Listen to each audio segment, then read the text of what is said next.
had a wonderful nephrologist I worked with for many years, Dr. Hans, out here in Calgary, and he always used to say, physicians are not magicians. And I love that quote because it really puts the ownership on you guys for how well you're going to live with your kidney journey, your kidney disease situation. And when I talk about exercise, I talk to my patients over the years, and I've said, well, this is the stuff we want to try doing, little bits and bobs here and there. And people will tell me, well, that sounds like a lot of work. And I would suggest that you are going to have to work either way. Either you work a little now, and it's easier later, or you don't work now, fine, sit around, don't, do what these little tasks are really going to help you with. And you're going to be challenged a lot more later in life. And I've seen that over the 12 years I've worked in hemodialysis units. Remember too, that you are worth the work. Okay. That's really important. Now there's a lot of mindset shifting these days. And I've been on a lot of podcasts, and a lot of what people are talking about is just shifting from sick care to health care. Okay.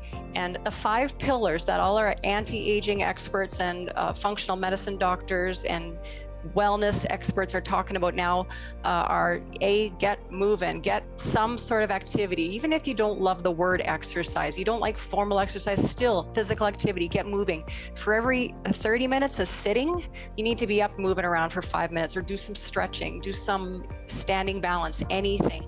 Because sitting is the new smoking, according to experts as well. Sleep hygiene. How many people have been hearing lately about how important sleep is, especially during this pandemic? We learn about how we can build up our immune system. One of the best things is to get good sleep. And if you're not a good sleeper, there are incredible resources online. Study Dr. Matthew Walker has a wonderful TED Talk on sleep hygiene. He's a world expert on the topic. I can't stress enough about letting food be thy medicine. Talk to a renal dietitian, get some clean nutrition tips going. I always tell my patients, if your grandparents wouldn't recognize what you're eating, then you're probably eating processed junk. So really keep it clean.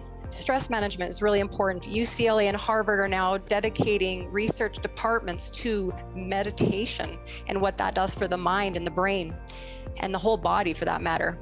We have a lot of depression and anxiety situations, especially more than ever with the pandemic. So it's amazing. I love the Insight Timer app. It's a great little app you can download on your phone. Again, Insight Timer, 80,000 free meditations, and they're all grouped by different benefits. If you want sleep, there's your categories for sleep meditation. There's ones for mood and depression, anxiety, you name it.